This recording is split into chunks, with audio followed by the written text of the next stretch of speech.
I am especially pleased and honored to be introducing the Minister of Foreign Affairs of Somaliland, Dr. Mohammed Abdullahi Omar. He and I have had the chance to meet before in Somaliland, I'm pleased to say. And I'm also pleased to say I told him that we, here at IRI, we work in about 55 countries, and we always say there are 4 or 5 that steal your heart. And Somaliland, for me, has become one of them. And the reason is because of the tremendous achievements of Somaliland over these past, especially 10, 12 years, both in terms of economics, in terms of building up their country, and in terms of the politics. I was saying that when you go to Hargeisa Airport, in one of the waiting rooms is a picture, a map, and on the map is a picture of Hargeisa in the mid-1990s, and it looks like Dresden. And today you are hard-pressed to find any evidence that there was ever any fighting in Hargeisa. Everything has been completely rebuilt. The economy is moving ahead, mainly agricultural, but they're doing a very fine job. What impressed us most, being in the democracy business, was the conduct of the elections. Amongst many other things that we praised was a program to involve college kids in the elections. The University of Hargeisa and other universities had mainly young women, I have to say, at almost every polling place. And in many places, they were the chairs of the polling places. And they were very conscientious on election day, especially at turning away those who were trying to vote, young people, very young people, who really should not have been voting. But that was quite something to see.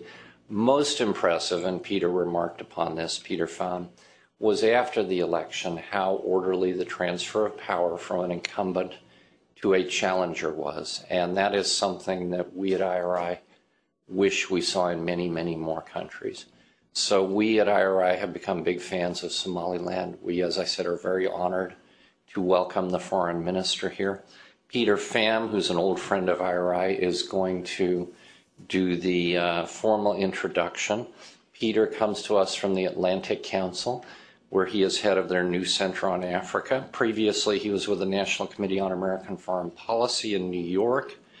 He's also taught at the Nelson Institute at James Madison University and served, I'm pleased to say, as a senior advisor on Africa to Senator John McCain's campaign in 2008. He is a much published writer, as you all no doubt know, and he also serves on the advisory group of AFRICOM. Peter, thanks for being here today.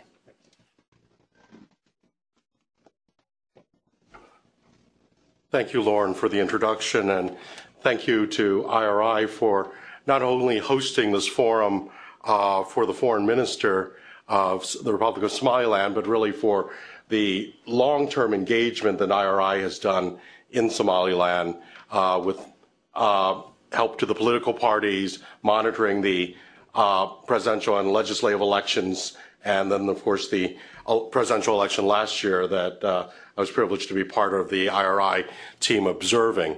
If I can permit a word, since I don't speak for IRI, a little partisan commentary. In addition to the wonderful transition that Somaliland has given us, I think we ought to start sending congressional delegations to Somaliland to learn about fiscal policy. The administration that the foreign minister serves in actually proved that you can triple government revenue by slashing by more than half the percentage of the income tax. They cut it from 28% down to 12% and tripled their collections and now provide universal free elementary education for students. So maybe there's something to be learned in that as well. But it's a real pleasure to just introduce Mohammed Abdullahi Omar, the Minister of Foreign Affairs and International Cooperation for Somaliland. He was appointed last July after Ahmed Mohammed Solano of the Peace, Unity and Development, the Komiya Party, was elected president in that country's election. Dr. Omar was previously the foreign affairs advisor to the Komiya Party for several years, where he articulated its foreign policy strategy. He's a graduate of the University of Nottingham with an MA in Urban Policy and earned his PhD from the University of Birmingham. He's taught at the University of Brunel in the UK, as well as the Institute for Education at the University of London. Prior to his work in the politics of Somaliland, he was also a senior education policy advisor to the Birmingham City Council. He's published on a wide variety of topics, including democracy, current events, strategic relations, and presented a number of papers. And I think it's a real treat and an honor for us to hear him on the latest developments in Somaliland, as well as in that critical region of the Horn. Minister.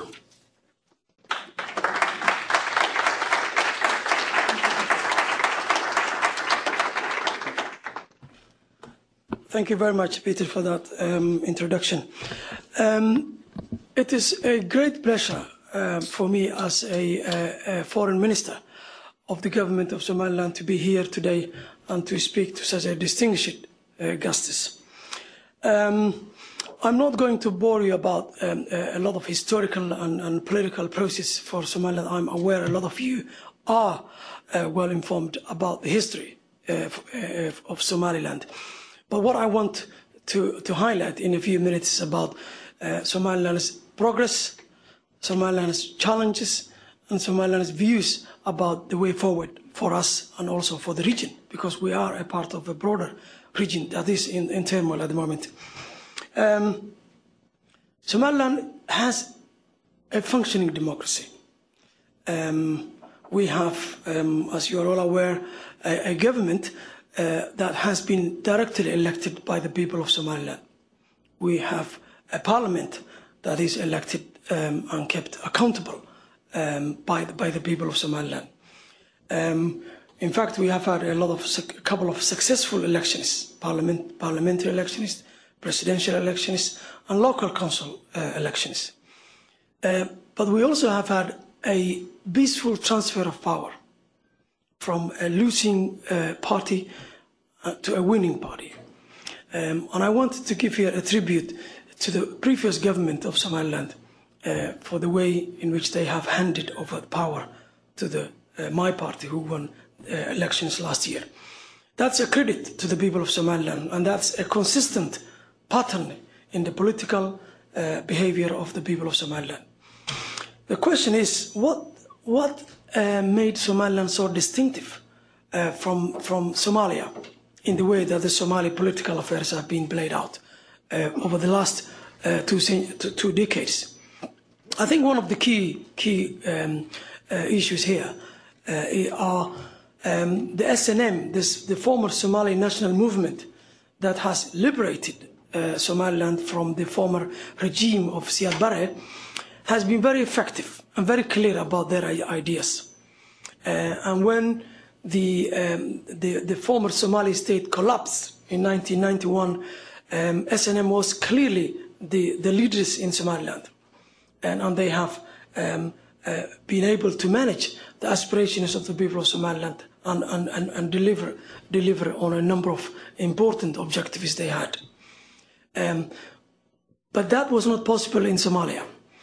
When the former regime left and has been defeated, there were too many groups in Somalia, and there wasn't a clear victor in Somali political affairs. You had a number of competing political groups, often armed groups, and they were unable to manage their differences, and there wasn't a clear winner. And then you have, from there, Somalia has never been stable. You have warlords after that who were running the affairs in Somalia. And now you have got radical groups, Islamists, Al-Shabaab, that have a full control of the bulk of Somalia. Unfortunately, Somalia has never had a stable period of time for the last 20 years. I think one of the key issues that made Somaliland to succeed is, apart from having one political group, SNM, is also the idea that Somalilanders want to have form a state nation, a nation state. We were all united to have our own nation state. we were all committed to that broader, to that objective and goal that we all subscribe to. Having a well-defined goal helps for people to be united and to work together. That was another issue which made Somaliland become peaceful and stable and democratic. But also the approach we have taken for our conflict resolution and peace building and state building was a bottom-up approach, whereby people had equal access to that process from 1991 up to now. And that bottom-up approach, which involves a less international involvement, has actually been very helpful for the people of Somaliland. But in Somalia, the peace process has been, and I think to some extent it still is, a product of an international ideas, international interventions, international views. And the political class in Mogadishu has been negatively rewarded for quite a long time. They have been allowed to continue with their administration despite the fact that actually they haven't delivered. I'll give you an example. That current TFG was formed in Kenya in 2004. That's more than 6 years. One of the key tasks they have been given was to deliver what the international community described as transitional tasks. And one of the main tasks was to engage a reconciliation process among all the political stakeholders in Somalia. They haven't achieved that task up until now. Another task was to draft a constitution that is acceptable to all Somalis. That's not been achieved. Another task was to have, at the end of the transition, which was meant to be 4 years, to have an elected government at the end of that process. We are now more than 6 years, and Somalia is far from having a democratic reform, political parties, and elections. Yet the international community kept rewarding the TFG. They just had another year of extension. And this time, the international community has become very tough and become very vocal and very critical of the TFG. And they want TFG to deliver all those tasks that was expecting of them over 6 years to deliver in 10 or 11 months. I don't think that's realistic. I don't think that's achievable either. But it shows you that there is no vision, there is no ideas, and there is no commitment from the Somali political actors in moving the Somali question forward. But that's the distinction. And I just talked about what made Somaliland possible. I think it's the idea of forming a nation state, the idea that they want to behave as a country, act as a country, and work as a country has been demonstrated over and over by having a free and fair elections, by broadening the political space for people of Somaliland, and by working with the international community on a number of issues. Another subject I want to touch upon is the role that Somaliland government takes in the regional and international affairs. Somaliland is a part of solution when you talk about the war on terror. We have been very active in fighting against terrorists. Al-Shabaab has indeed attacked Somaliland a couple of times. The last time was in 2008, October 2008, when Somaliland's presidential palace and a number of key foreign offices in Hargeisa has been attacked by terrorists, and a lot of people have lost their lives. The reason why Somaliland has been attacked and is still under threat from Al-Shabaab is mainly because the values that we stand for, the values of democracy, equality, and the rule of law. Al-Shabaab and other terrorists do not think democracy is the best way to manage a country. They actually think it's an alien values that we, Somaliland, as predominantly a Muslim country, shouldn't actually adopt. But our people, our government, and our community are fully committed to promoting democracy. And I'm glad that IRA has witnessed that democratic reform. And it was a pleasure to have you in Somaliland during our elections, but also and many other times working with us in promoting democracy, but also providing vital services for our people. Another reason why we have been attacked is because of the relationship we have with the democratic states like the United States of government, other peace-loving nations on the earth, and the Somaliland's ambition to become a nation state that is taking an important role in the war against piracy, war against terror, hasn't been welcomed by terrorists in the region. One of the key developments for the last year since this government is the idea of linking up with the international community much more effectively than we have ever done before. We have adopted what we call a pragmatic foreign policy, which in a nutshell sets out that yes, recognition is and will always remain a goal for the people of Somaliland. My government is committed working on that and trying to convince many members of the international community to recognize politically government and the people of Somaliland. But we also adding other foreign policy objectives on table. Foreign policy recognition is a key and a goal, but we want to cooperate and work with the international community on a range of issues. On economic development, for example. We think if we can deliver, if we can create jobs and opportunities for our young people, for our people, that will consolidate our governance. It will help our sustainability as a government, and that is going to make us sustainable. That will help us to sustain the achievements that we have made so far. Achievements in democracy, achievements in peace and stability, rule of law, development of the private sector and the civil society. These are vital achievements that Somaliland have achieved by and large on our own. We need to sustain those. That's our priority. And in order to sustain those achievements, we need to cooperate much more effective and imaginative in a way that we have never done before with the international community. So yes, we will be seeking for recognition, but that will not stop us working effectively with the international community, Britain, UK, EU, Arab states and African countries, because we have a key interest in sustaining those achievements. For that matter, our current government is actively looking for international investment. I have, as a part of a broader team led by our president, have been to Hong Kong, China recently. One of the reasons we went there is to see whether we can have an economic development cooperation with China. We were looking for opportunities where we could have an investment in our infrastructure, roads, hospitals, ports, those key elements which we hope will provide us jobs and provide us security and provide us wealth is our priority. We're also working with the West in the war against terror, because we think that's a common interest for us and for the other people. Otherwise, we will not be able to achieve the objectives that we have achieved. We also work with the international community on the war against piracy. Piracy has been very active in the region that we are part of.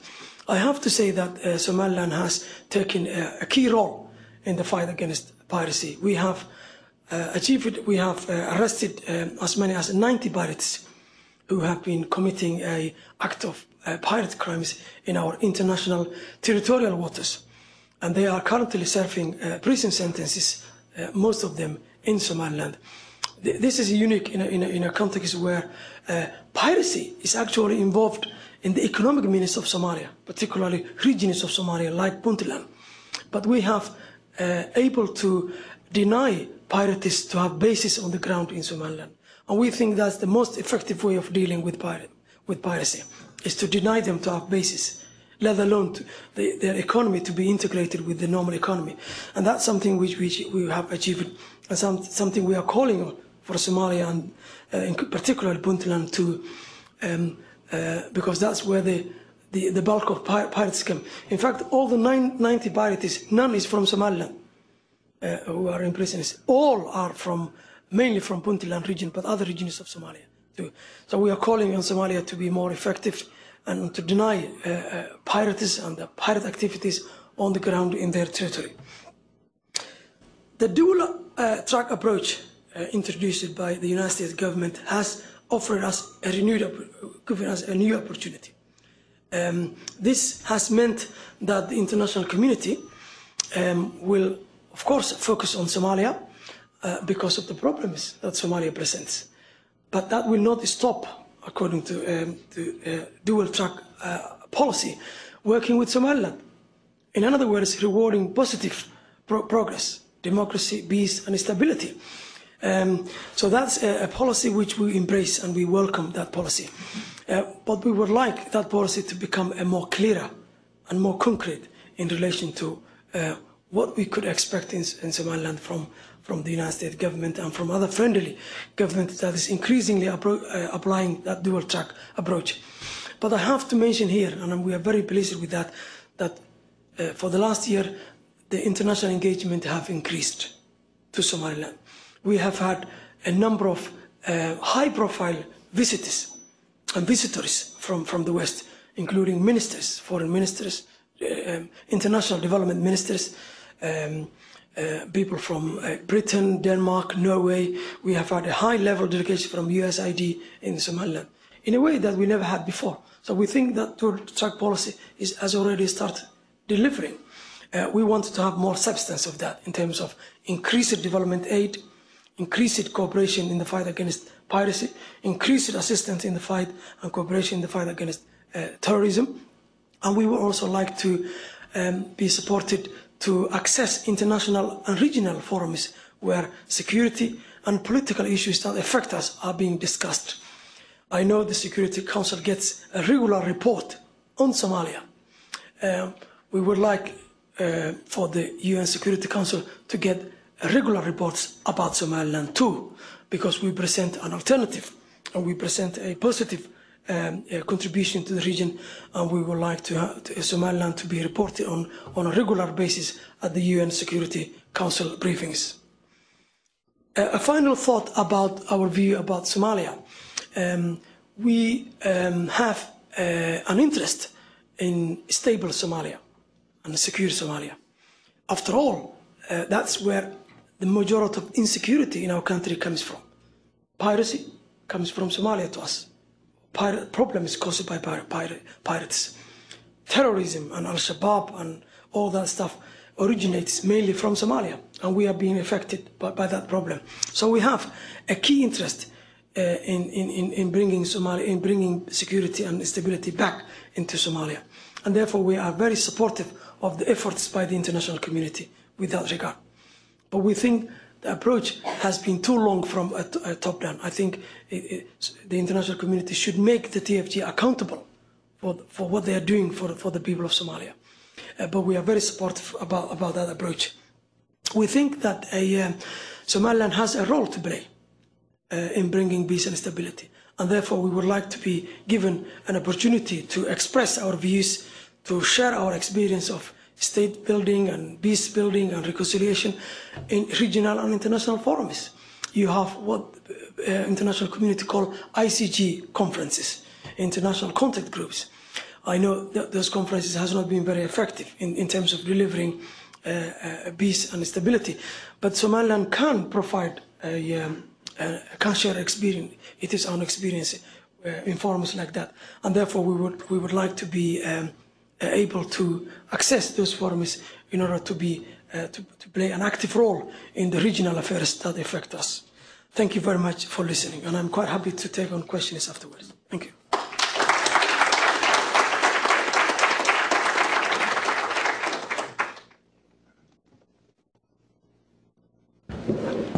Before opening it up to questions, I'm sure there are going to be quite a number of questions, especially on current events and the quest for recognition.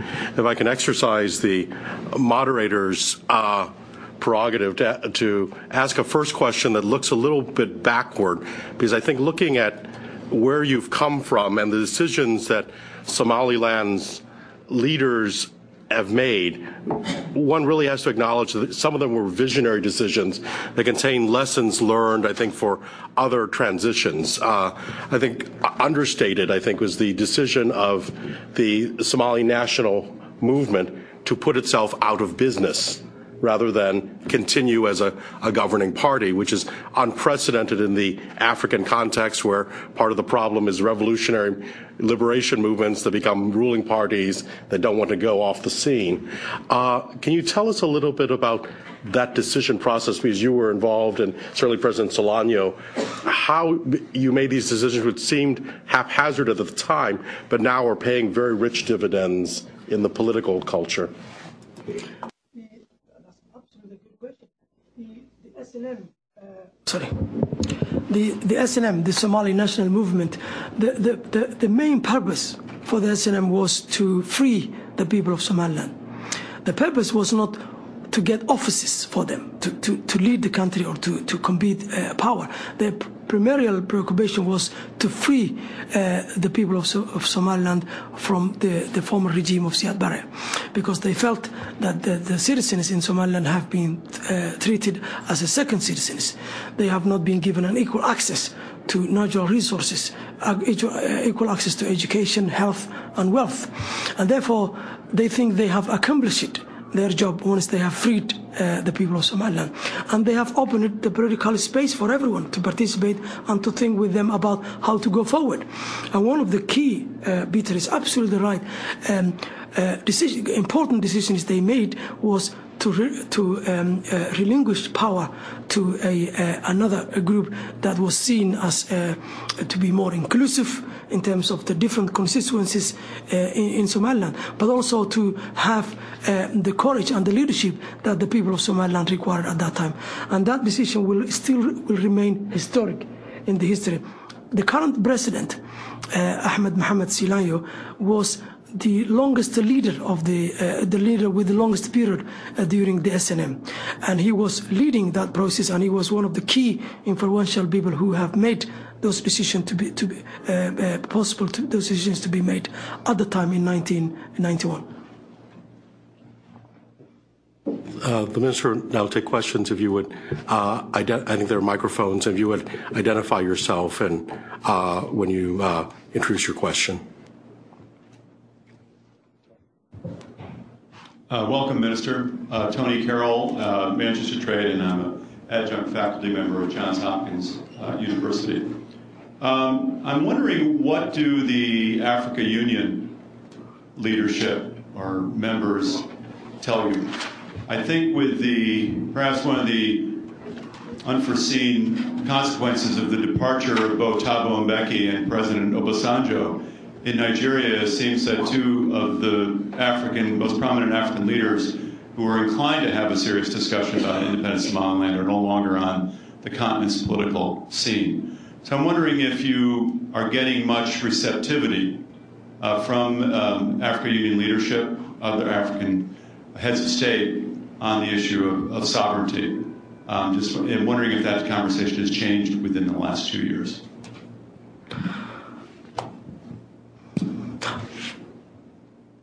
I certainly hope that the attitude of the African Union would change in the next year or two or whatever.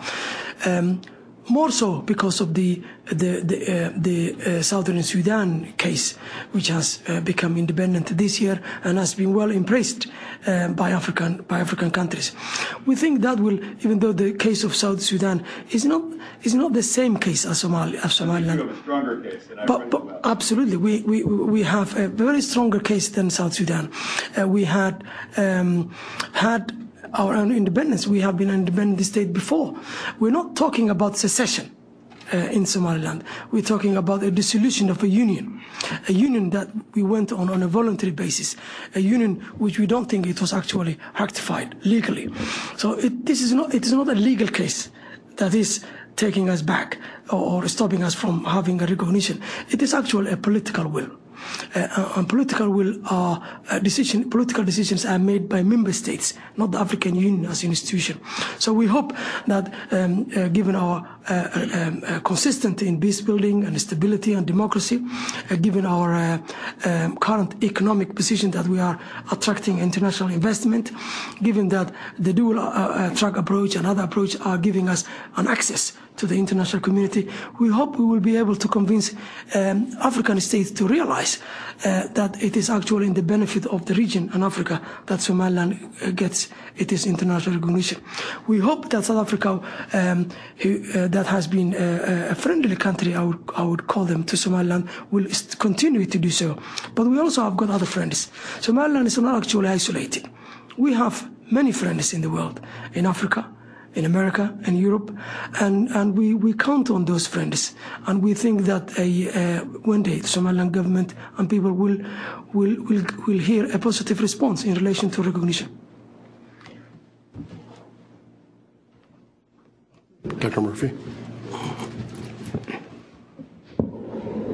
Martin Murphy from the Atlantic Council. Foreign Minister, thank you very much for your remarks. Could you brief us on what the position is now in the border dispute with Puntland? What is going on, and how you envisage that dispute being resolved? And also, what are your fears about that as that area as a haven for disruptive actors? The issue between Somaliland and Puntland is about people who ethnically or in terms of clan related to the Puntland, but they live traditionally in Somaliland. So we're talking about a district that is within Somaliland, but it's inhabited by people who ethnically related to Puntland people. That's the basis of the issue. Puntland, we can understand that Puntland wants for those people to be treated well, to be integrated into the system, which is what Somaliland wants. But we have been engaging with those communities in those regions, and the President Silayo has offered a peaceful reconciliation process for the people, and they have been engaging well with our government, and as a result of that, like the conference of Woodward, which was this year, has provided a lot of opportunity for people on both sides to discuss about resolving those issues in a peaceful way. We don't actually think Puntland and Somaliland will go into war on that issue. We really don't think, and definitely that's not the intention of my government. We think we can resolve those issues peacefully. It is about people who are part of Somaliland, but ethnically related to Puntland. We think we have people in Ethiopia who are ethnically related to us, and we have people who live in Kenya that are ethnically related to Somaliland. We're not laying claims on those territories, and we think that Puntland will realize that they will not. It will not be wise for them to lay a claim on part of Somaliland. But we are happy to discuss with them on if there are any other issues, because we can cooperate on security, on lack of security. We can cooperate on piracy. There are so many other issues we can talk and discuss. But there is another dimension to this problem, which is about a group called SSE. This is a group of mainly from the diaspora, and in fact mainly from the United States of America, who are actually having a cause for concern for both of us, for Puntland and Somaliland, but also increasingly for Ethiopia.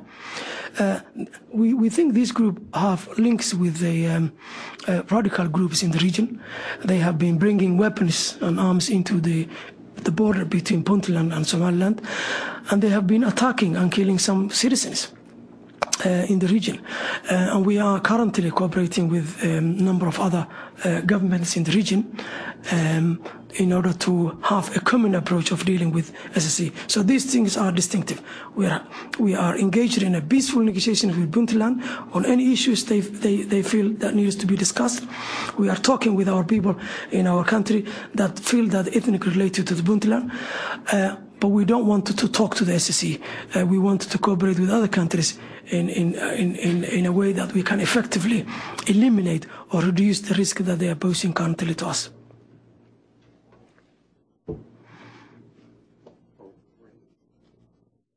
Mr. Minister, thanks for being here. My name is Maureen Farrell. I'm with Booz Allen Hamilton, but I'm doing research on behalf of U.S. Africa Command. My question to you is, regarding your comment about Somaliland's many international partners. I'm wondering if you could speak a little bit about some of the international cooperation in the security sector. If your friends in the Arab League, perhaps in Europe and the UK, are possibly providing military assistance. Thank you. I think you would know that there is an arms embargo on the region, which involves also Somaliland. I know there has been violations of that UN security resolution, but because of that, Somaliland has not been able to build or train or develop the security sector, particularly the military. So that's a problem for us, because we want to be better prepared to defend ourselves against piracy, better prepare ourselves against, or defend, I would say, against international terrorists that are actively trying to attack us. But because of the UN security resolution, which bans arms embargo in the region, we are not able to become an active partner in the fight against terrorism, in the fight against piracy. But for police training, we have been increasingly being supported by a number of countries, which we consider as friendly countries, including Britain. We have been able to train our police and our coastal guards that have been very effective in defending ourselves from pirates. So we have America and Britain and other countries are our useful partners in the security sector. We share intelligence information about terrorism. We jointly undertake operations against terrorism in the region. So we have partners, but unfortunately we are not able to develop our security service as well as we wanted because of that UN Security Council resolution. But we are working on getting some relief of that with the help of some friendly countries.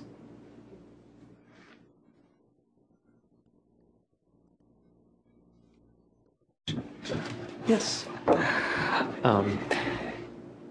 During the current crisis that's going on, especially in South Central with the famine, how has Somaliland fared in the overall crisis, and what has Somaliland done in helping alleviate any of the issues that are going on?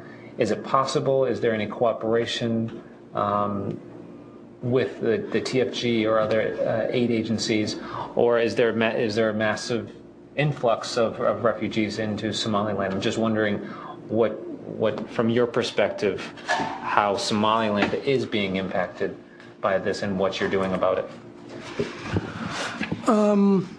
Somaliland has been affected by the drought,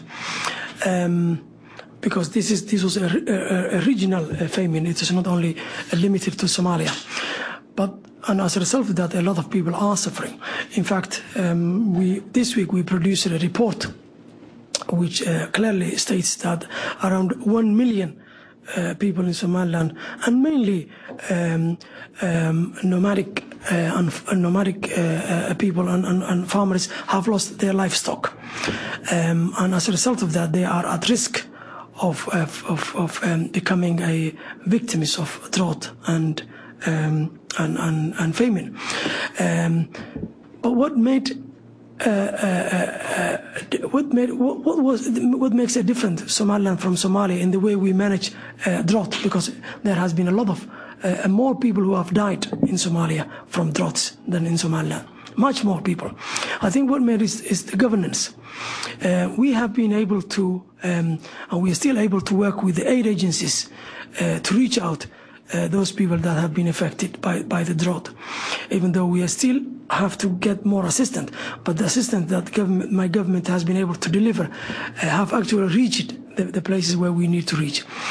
In Somalia, the TFG, unfortunately, is in the grip of Al-Shabaab, because Al-Shabaab controls the most of Somalia, and they resisted to allowing international aid agencies to provide humanitarian assistance to the people who need in Somalia. And that's why a lot of people died before aid reached them.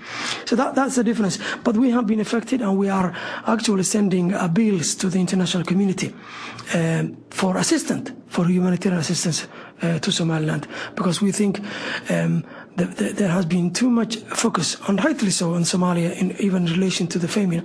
But the people of Somaliland have been affected too, and we expect that the USAID and other development agencies, international humanitarian agencies, would provide an emergency and humanitarian assistance to Somaliland in order to reduce the risk posed by the drought on many Somalilanders.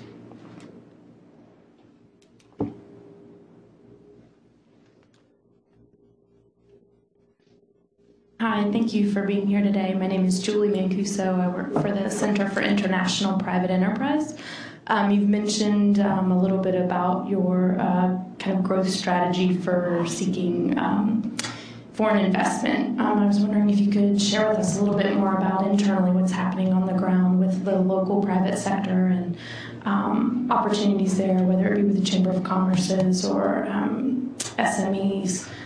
What sort of the growth strategy is internally. Thank you. Thanks. The FDI, the foreign direct investment, is what we are looking for. But we're also interested to have international companies and governments that are willing to invest basically in our natural resources. So we will have we will add added value to those resources, and then provide jobs and wealth for our government and for our people. So we are constantly welcoming anyone who is interested in investing Somaliland. I understand in the current climate of lack of recognition, a lot of people do not feel comfortable in investing. But what we are telling those investors is that Somaliland's stability and security over the last 20 years should be taken into consideration for a future investment. And we have an investment policy and investment laws which would provide a lucrative opportunities for investors, including tax reliefs, but also encouraging investors to invest in natural resources, which will provide a win-win situation over the long term for all partners involved. In relation to the private sector, that's what's working for Somaliland most. The government is small. We have opted for a small government and a big private sector and civil society. One of the main employers in my country are the public sector, the private sector, particularly the business. The telecommunication sector employs a lot of people in Somaliland, and we have one of the most cheapest telecommunication services in the region. Another area is the financial sector, which is mainly privatized, except the central bank, which has a supervisory responsibility. So yes, the private sector is booming in Somaliland. Somaliland's reconstruction has mainly been done by the private sector, and our diaspora in the United States of America, in Britain, in many other European and Arab states have heavily invested in our country. So yes, the private sector is working for us, and that provides an opportunity to link up with international investors.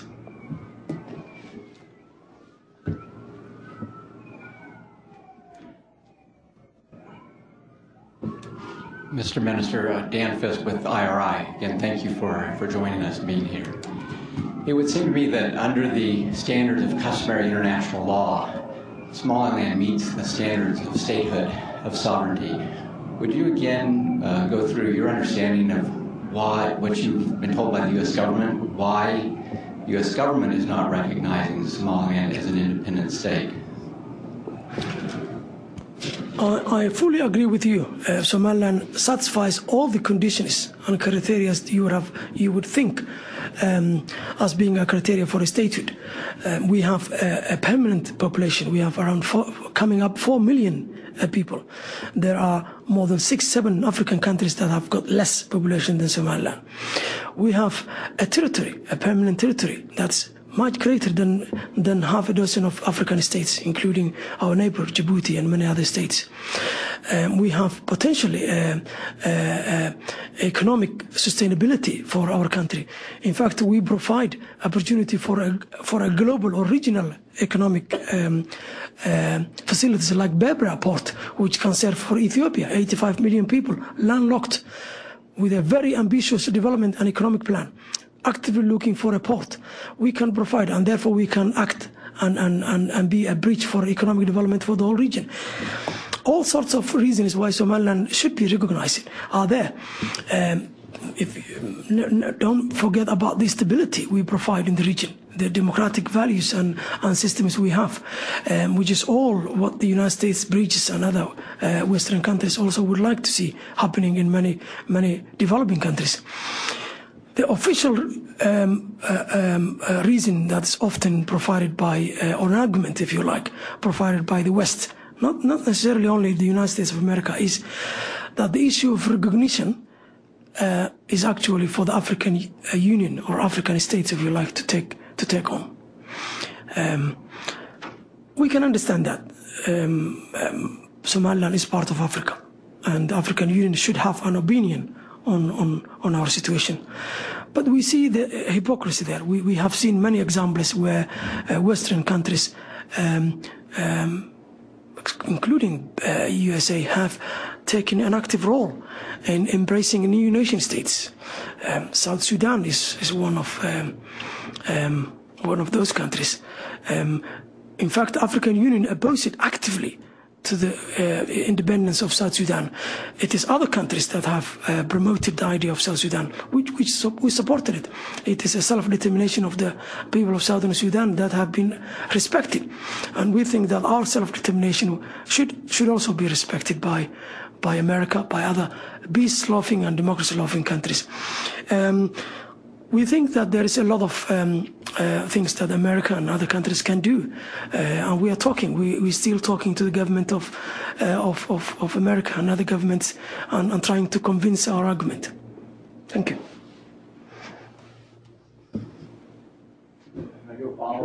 Sure. Yeah. Ms. Minister, just probably a follow-up though. Please. What is, from your perspective, the downside, or is there a downside should the United States or another Western country, in other words, not an African country, be the first, one of the first to recognize Somaliland? In the end, does it make any difference? Don't you just need someone to recognize you?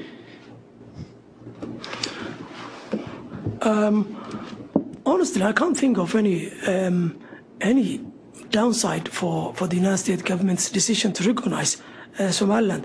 I think that will be an encouraging, that will send a clear message out there to the international community, to Somalia, to everyone, that the United States cares about good behavior, cares about stability and peace, cares about democracy, cares about the people who are committed to the war against terror, which is a common international problem. And I think that other countries will follow suit. I think South Sudan has been supported by big countries, and there wasn't any downside I can think of. A lot of African states came to the inauguration of South Sudan's independence on the 7th of July. My president and myself have had the privilege of witnessing that historic moment in South Sudan, and I have to say a lot of visitors have embraced us, and they welcomed us, and they were wishing us that they wish us that we were going to be the next country. Our flag has been raised, which we're very happy with that for the first time in a country that's not Somaliland. That shows the attitude of African states, and some other countries have moved on. I can't think of any downside. I think there will be only positive results of that decision.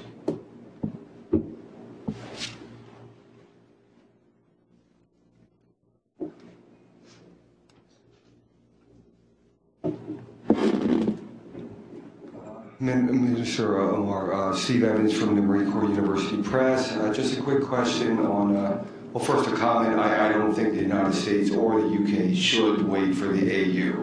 I mean, we've been polite. They've had their chance. If they didn't want to avail themselves of it, then we should just go ahead and recognize you.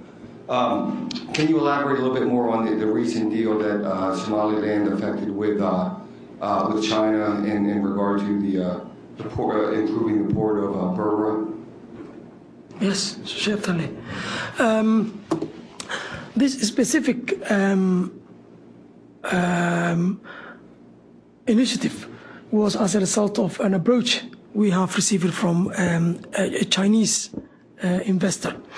That Chinese investor has struck a deal with the Ethiopian government about producing natural gas, and they start thinking about, because Ethiopia is a landlocked country, they wanted to have a port where those resources can be exported internationally.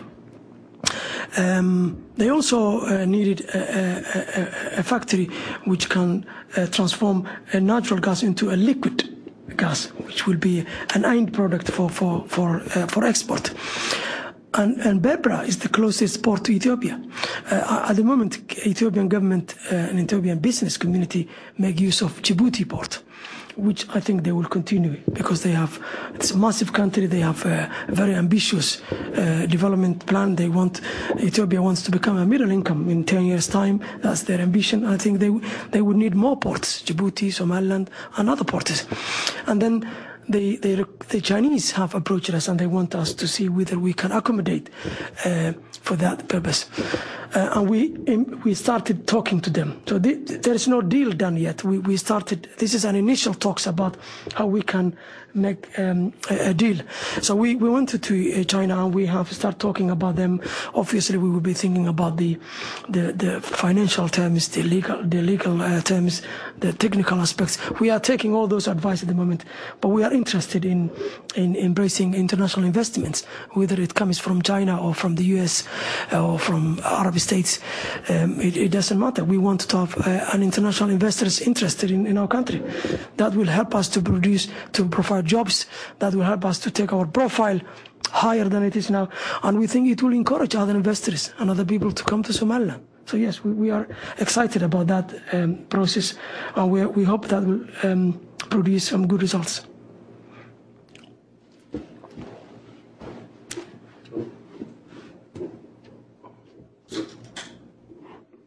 Let me just comment on something. This is virtually the same response the U.S. government gave when Minister Samater came here in 1992 to talk to Hank Cohen in the State Department about the issue of recognition. Part of the reason that I wrote that article was because I didn't think our arguments were getting an audience. It's unfortunate that the State Department hasn't moved appreciably beyond a point of 20 years ago, virtually, on this position, and I'm sad that we haven't had more success in getting the State Department to be bolder on the recognition issue.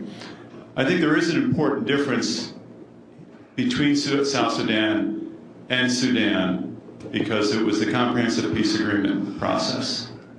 And one of the arguments that works against you is there's nothing there on the other side to negotiate with. That if two willing and able partners were able to negotiate a dissolution of their union, then nobody would have a problem with that. The problem is there's nothing to negotiate with on the other side. Item 3 that I worry about, in fact, on my way over here, I had a word with David Shin. David is a professor at George Washington, and as you know, was ambassador to Ethiopia. And his comment was, on meeting you, and sorry that he couldn't be here, but he echoed the recent press release about, well, if al-Shabaab withdraws from Somalia, then that vacuum will be filled again with warlords and the clan structures that they manipulate to create the darkness that has governed Somalia for a long time. And there's a fear among the learned in this community or within Washington that fear a repeat, if you would, of the horrors of the early 90s. And then lastly, as a comment, and I know that you've had this discussion, whenever I talk to the oil companies that have declared force majeure on their properties in Somaliland, they worry, notwithstanding the border issue with Puntland, which, as you know, colors some of those properties, is that even if we were to go back in there, we would never be able to get insurance coverage on our operations. And secondly, what would prevent another government from trying to somehow renegotiate these rights? And then, thirdly, if we brought in a partner, what would the partner say? Because they might eventually be subject to a suit by the original holder. I mean, there's lots of complications here on the oil, which I get frustrated by, as I'm sure you do. So those are just some observations which you don't have to respond to. No, absolutely, I agree with you. And just the point, if I can pick up the point of David Sheen about the warlords coming, it has happened last week. The al-Shabaab has vacated many space within Mogadishu. that space has been, well, a couple of spaces have been taken already by warlords. Warlords are not in favor of peace and stability and security, and they don't want the TFG to succeed. So the TFG, it is very clear that they are so weak that they can't even capitalize on the recent achievements on the ground. So that's absolutely, Dave Sheen's assessment, it has already happened. I mean, we're seeing. And your comments on the CBA, yeah, that's right. One of the key objectives for the comprehensive peace agreement in Sudan was to make unity attractive first in 6 years. And if it doesn't become attractive, then it provided an opportunity for the people in South Sudan to have a referendum on whether they wanted to go alone. We think that Somaliland has been in a unity with Somalia from 1960 till 1990, which is 30 years. So we have given a unity, we have tried to make unity attractive. We sacrificed it a lot. It didn't become attractive. It became destructive. And then what we are saying now is, and we have a referendum in 2001 in Somaliland in which people were asking, do we really want to go alone, or do we still want to be? And overwhelmingly, the people in Somaliland said, no, we want to go alone, we want to be independent. So yes, I think Somaliland has had our own way of CBA. And there is no a country like North Sudan that we can talk to and negotiate about our exit, because of the squabbles, because of the divisions, because of the different groups, Al-Shabaab, the TFG, the warlords are now coming, so many groups. You cannot pick and choose a group.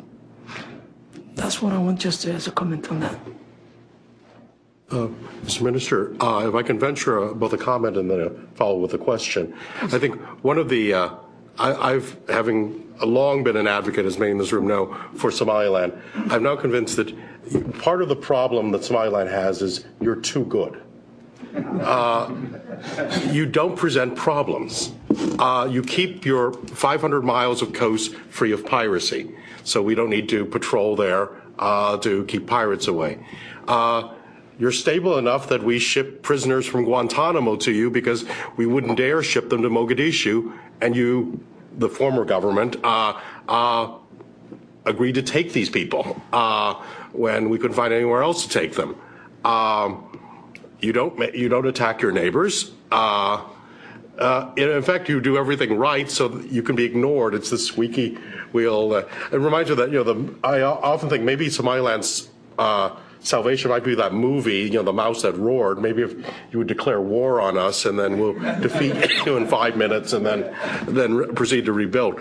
But more seriously, I think one of the problems actually that Somaliland does face in this town and many other capitals is that people presume that since you've been so good for all 20 years now, things will always be the same, so we can take you for granted. We'll worry about the people in Mogadishu, since we're going to give them another year. The audits reveal that they stole 96% of their bilateral aid the last 2 years, so we're going to give them another year to improve upon that record, so you improve with greater efficiency.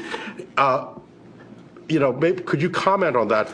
If we continue, the international community continues to ignore Somaliland, in the worst case scenario, which I certainly hope doesn't come to pass, that we continue to ignore, will things always remain the same? My suspicion is they won't, and that we're making a major mistake in the international community by simply taking you for granted for 20 years and thinking it will always be the same. Absolutely, Peter. I agree with you. In fact, one of the key ideas I'm going to share, or have been sharing with Westerners here in the US, is you cannot take Somaliland's stability for granted. We have been working on stability and security and democracy for over 20 years. That's because we are fully committed into promoting our position. But we were not going to be able to sustain those achievements alone. I think those achievements would have to be recognized and supported and defended. I don't think we will be able to do that alone. So this is a clear choice for the international community. We understand the focus on Mogadishu, but we don't think that has to be used as an excuse of ignoring Somaliland stability and security and democracy. So I agree with Peter. We cannot guarantee. I think this is a message that we are sending out to the international community, that we need to be taken serious, we need to be supported, and we need to be engaged and acknowledged.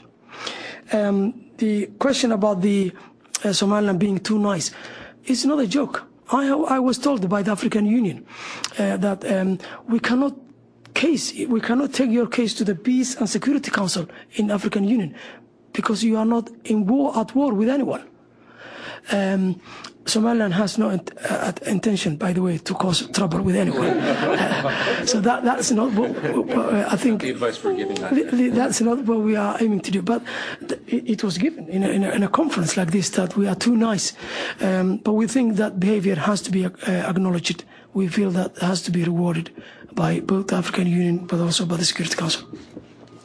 If I can just follow up, you're asking for engagement. As you have meetings around town, I realize this is your first visit as foreign minister to Washington. What specific items, if there were 2 or 3 items that you would like to have from the United States in concrete terms, other than recognition, which unfortunately I don't think is going to come immediately, what are you asking for? What can we deliver realistically? I think one of the concrete issues, which I think can be easily delivered, is the Security Council gets regular reports on Somalia. In fact, in a 2 days' time, the SRSG, the Special Representative of the Secretary General for Somalia, will be delivering a speech or a report for the Security Council members. Often in those repeats, Somaliland doesn't get mentioned. Yet the UN Security Council thinks Somalia is one. They tend to believe that they believe the territorial integrity of Somalia. They acknowledge our progress and stability, but in those reports we don't get mentioned. We are asking the United States government and other countries to ensure that Somaliland's progress, stability, democracy, ambitions and plans, and the role that we can take in the region has to be reported on a regular basis, in the way that Somalia gets reported for the Security Council. So that's one idea that we want to share with our friends and with the United States government. That's one thing. The other thing we would like to talk about is, if the international community continues asking us, why don't you talk to the TFG? Can you help? We would like to help, but we would like to be able to access to an international and regional conferences where the issue of the region, including Somalia, it gets discussed. So we would like the United States government to help us to become a partner to the International Contact Group, for example, which is a group of countries led by, I think, US is one of the countries that leads that process, to engage us. So we need to access international forums. We need to be invited for the UN Security Council briefings. So we will come and talk about Somaliland's progress and the role we can take in the regional security. Another issue is about piracy. Piracy, even though we don't produce pirates in Somaliland, we have been affected by the problem as a result of that. The United States government can engage us and think creatively with us about ways in which we can help America and other countries, but also help ourselves in reducing the risk posed by piracy in the region. So these are one of the ideas we would like to share with America.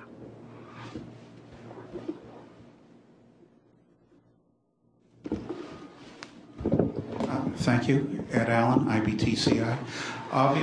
To me, obviously, the dual track initiative has represented an important step forward.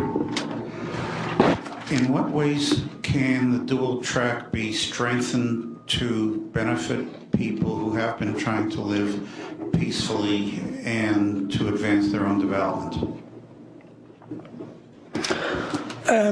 As I said, dual track policy offers a new opportunity for Somaliland, but also stable areas in Somalia. But I think if the dual track policy would have meant an increased U.S. aid assistance to Somaliland, and if that assistance would be based on a bilateral assistance in a way that the Somaliland, I don't mean a budget support, cash coming from the USAID and going into the budget of Somaliland government, but if there were trust funds where those money is put on, and Somaliland government would have a role to play in deciding which areas those money is going to be spent on, and which sectors those money is going to be spent. I think that would have been a good progress and a way forward for Somaliland. Another issue would be the security. We are expected to fight against piracy. We are expected to fight against terrorists in the region. But we are not allowed to develop our security sector. We don't actually share a lot of intelligence and information with America, with other countries. I hope that the dual track approach would facilitate those areas of cooperation. It would help us to train and develop our security sector, military and police. It will help us to get ships and boats in order to fight against pirates, and it will help us to have some military stuff that we can bring into Somaliland in order to defend ourselves against terrorists.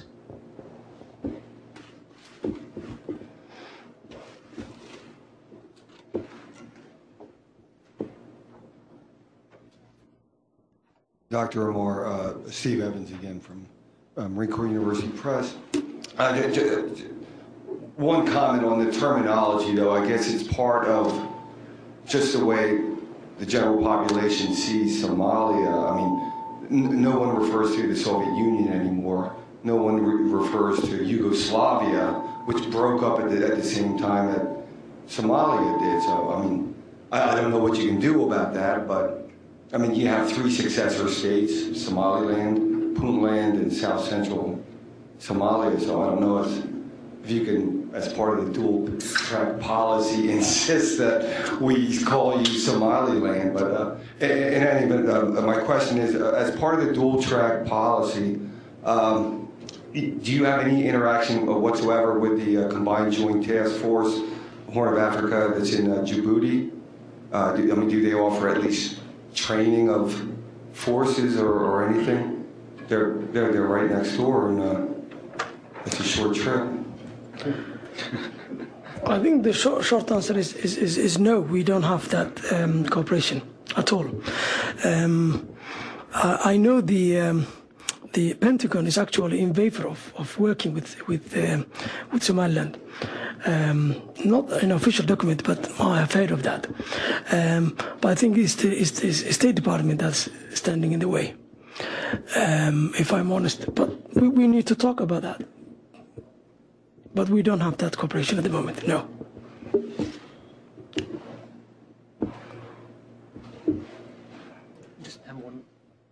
One question related to the Puntland, South Central, or TFG issue. I mean, your aspirations are independence, your aspirations are for recognition, but without the TFG or something that will come of the TFG or something in the future, and Puntland, I mean, would you be encouraged to have more official contact with each of those entities?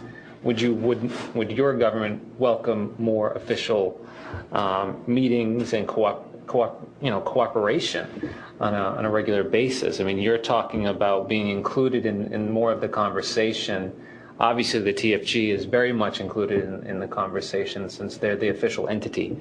I mean, would you welcome more of the official inclusion of meetings with the TFG and Puntland? Ideally, we would like to have a more cooperation with the TFG and Puntland. By the way, Puntland is not seeking for independence. It's a region which is part of Somalia.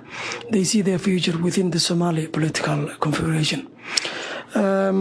We do have actually a cooperation at the moment with TFG in a number of issues.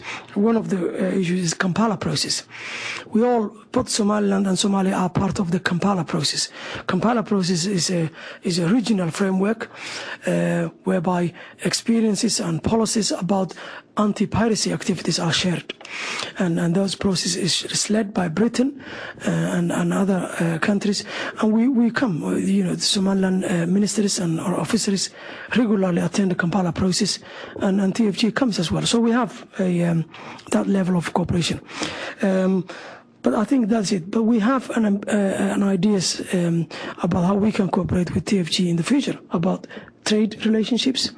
We would like to have a tariffs set with the TFG in order to promote movement of trade and people. But it's very difficult. TFG has no control on Somalia. They don't control beyond Mogadishu. I mean, they're controlling now Mogadishu for the first time in many, many years. So that's not possible, but we would like to cooperate with the TFG a lot more than that. An interesting irony in all this is that although we, as the United States government, do a lot of engagement with the TFG, our legal position as the United States government is we don't recognize them as the government of Somalia.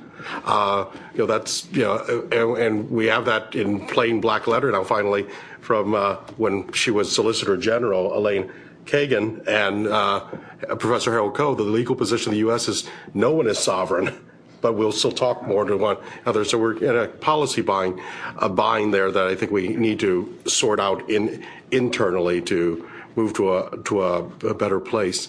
I think if there are no other questions, thank the Minister for an extraordinary openness and willingness to engage everyone here. I think everyone comes away knowing more about Somaliland, knowing about its contributions to the region and to the dynamics, and hopefully sometime in the future we'll have you back again, and hopefully in at least a greater level of engagement has carried out, and hopefully that some of that begins here. So thank you again for your time and for your attention. Thank you very much.